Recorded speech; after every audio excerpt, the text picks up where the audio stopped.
Welcome back. My final tipping point of the night. This one is for Ana Kasparian of the Young Turks and the rest of the feminist ladies who went nuts about my video on the day without a woman.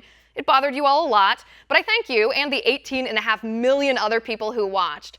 Ana Kasparian did have the courage to respond, unlike a lot of the feminist snowflakes who hurl hate from behind the anonymity of their keyboards. Brave ladies. Kudos to Ana for the courage to have the conversation. Here's the thing, the video was a hit piece on me personally, not a great conversation on the topic, but I actually like your show, Ana, even though I don't agree with any of your political opinions.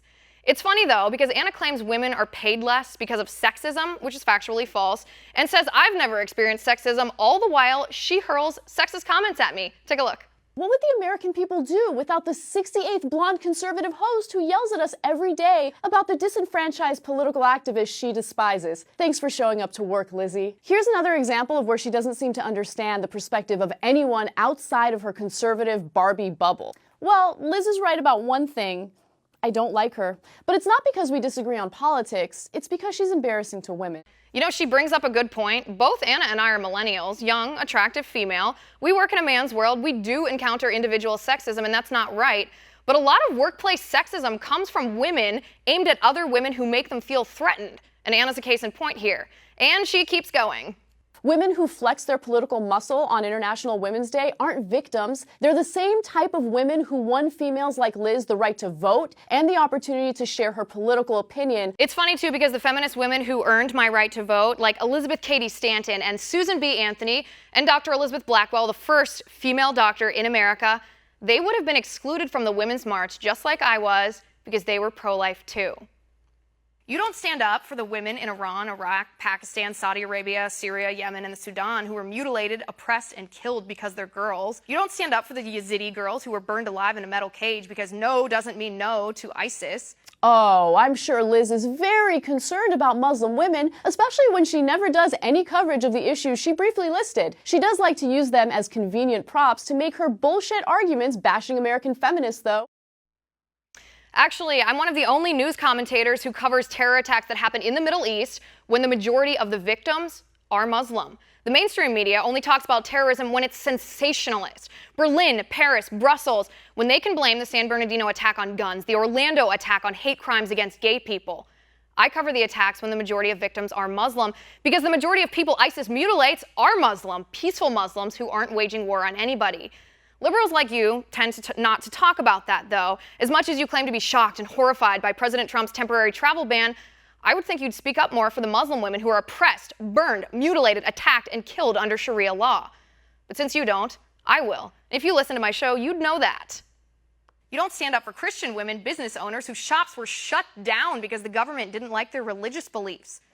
Aw, that's cute framing, Liz. It's hard to argue that the government doesn't coddle religion enough when we give them an estimated $83.5 billion in subsidies every year. But Liz is mad because we don't let bigot business owners discriminate against gay people. Aw, are you gonna be okay, my special little snowflake? Does it hurt your feelings that people like you don't get government protection for being a dick? Well, Ana, it's because of people like you that we need the stipulation in our Constitution to protect freedom of religion.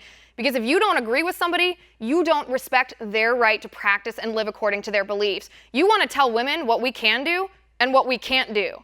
That's sexist.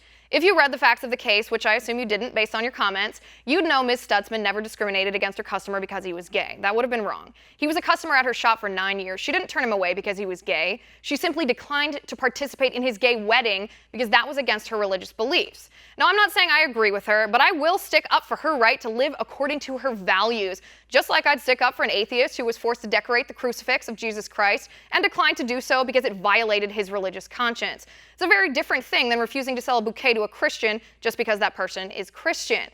Here's what it comes down to, and I'll repeat the part of my video Ana didn't play last night. Of course there's sexism in our country. Nobody's arguing otherwise. But the gender pay gap isn't sexism. It's a false narrative propagated by the feminist left.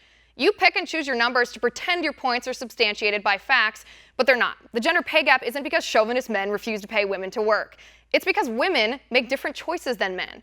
Women as a group work fewer hours than men, travel less than men, commute shorter distances than men, take more time off than men, pick jobs with less risk than men, step out of the workforce after we have babies longer than men.